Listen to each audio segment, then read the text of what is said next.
Buddhist social activity ग्रुपच्या वतीने बोपडे येथे जे संविधान गॅलरी झाली आणि एक यूट्यूबचा चॅनलचं ओपनिंग हे करत असताना आज आपण एक छोटासा उपक्रम राबवतोय.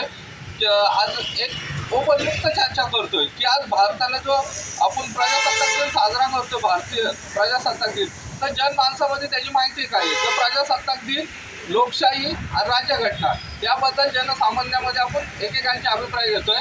तर आपल्यासोबत आहेत दीपांकर गायकवाड सर. तर त्यांना याबद्दल काय माहिती आहे आणि ते काय सांगू इच्छितात की एक आंबेडकर चळवळीतले ते खूप जुने कार्यकर्ते अभ्यासू आहेत, तर त्यांच्याकडनं माहिती घ्यावी. सर्वप्रथम सर्वांना जय भीम आणि 77व्या प्रजासत्ताक दिनाच्या सर्वांना शुभेच्छा. ॲक्च्युली बुद्धिस्ट सोशल ॲक्टिव्हिटी ग्रुपतर्फे आज जो उपक्रम सुरू केला आहे, आज त्याचा सुरुवातीचा दिवस आहे. आज पहिला दिवस म्हणता येईल. अतिशय सुंदर उपक्रम आहे हा. आणि हा प्रत्येक आपला सर्वांना हा उपक्रम ॲक्च्युली 26 जानेवारी काय आहे हे सर्वांना माहीत असते.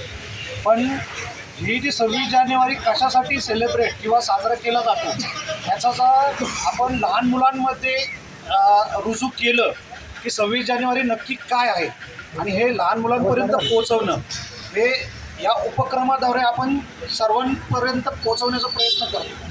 कारण आजकालच्या पिढीला संविधान हे काय आहे, कुणी लिहिलं आहे आणि त्याच्यामधले काय काय घटक आहेत आणि ते कशासाठी आहे हे लहान मुलांच्या मनामध्ये खूप रुजणं गरजेचं आहे. आणि हे रुजवण्यासाठी आपण आपल्या ग्रुपतर्फे ही जी ॲक्टिव्हिटी केली आहे अतिशय सुंदर ॲक्टिव्हिटी आहे. असेच उपक्रम आपण पुढेही चालू ठेवूयात आणि असे उपक्रम आपल्या हातून होतील अशीच आशा बाळगतो. सर्वांना जय भीम. धन्यवाद सर.